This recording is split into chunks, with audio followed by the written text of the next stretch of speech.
A while back, I was teaching a class and I made a mention that my father had some incredible stories. And I believe it was David Lippincott came to me and said, Peter, why don't you tell one of your father's stories? So I'm going to share one with you this morning. And my father was born in 1918. So he was 20 years old or so when World War II broke out.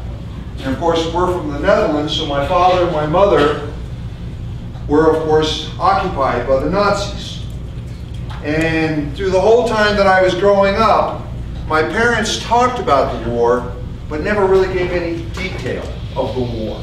You know, it was really tough, eating the tulip bulbs to survive. Then my grandfather hid a Jewish family, and then they had to snake them out because somebody turned them in and things along that line. But they really didn't talk about what they did.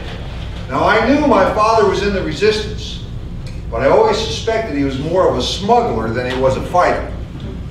And so one night, he and my uncle are sitting in the kitchen playing their favorite game, Do You Remember When?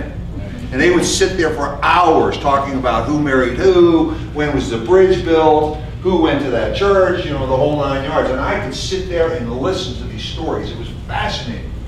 When suddenly, my father started talking about a story during the war. Now you have to understand that during the occupation by the Nazis, there was no road traffic. You either rode on a bicycle or you rode on the train.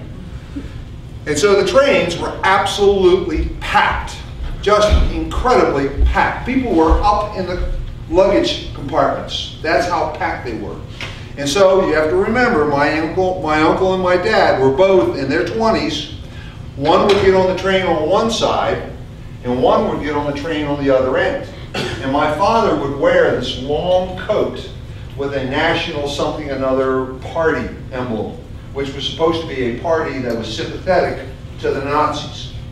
And they would work their way towards the middle of the train. And when they saw each other, my uncle would start yelling at my father, "You Nazi," da-da-da, and screaming at my father, and my father would start screaming back at him. And what is the normal human tendency when there's a confrontation? Move away. Get away. And they would keep yelling at each other until they had the entire car to themselves. Well, that was their trick to get seats. Well, one day they were playing this trick, and there was a Gestapo colonel on the car. And he gets up and he goes to my father and he goes, "Why are you letting this Dutch pig talk to you this way?" Now, my father was one of the fastest people I have ever met. And to the day he died, he had one of those minds that just could go like that. And he turned around to the colonel and he goes, "You know," he says, "let him go. I'm going to the Eastern Front tomorrow. And this is all I have." And the Gestapo colonel looked at my father. This is a true story. The Gestapo colonel looked at my father and he goes, "You're going to go fight for the fatherland? You're going to go to the Eastern Front? I can't let you go like this." And he takes my father to the Gestapo depot in the middle of Amsterdam. My uncle gets off the train and he's following these two. And he comes around the corner and he sees my dad going into the Gestapo headquarters. And my uncle goes, "That's where I stopped. I wouldn't go there." Because your father was crazy and I wasn't going to follow him. My father walked out with uniforms, boots, a weapon, all of the equipment you can imagine. Okay? And of course, he turned it over to the resistance. So I'm looking at my father. Now keep in mind, by this time my father is well into his 60s. He's bald as a cue ball. He's got a paunch on him this big. And you're going, "Dad, you really did this?" And my father goes, "I was 20. I wasn't going to die. Somebody else is going to die." That was the attitude. And if you think about it, why are armies young men and women? Because somebody else is going to die. That's the mindset. Because when we get into our 40s and 50s, it's, "Oh crap, we're mortal. We're going to die." Now the reason why I'm telling you this story is, part of being unemployed is having a fear. It could be a fear of failure, but it could also be a fear of success. You have these fears that are constantly running through your mind. And I'm sorry if I look through this room, but the average age has got to be at least 50.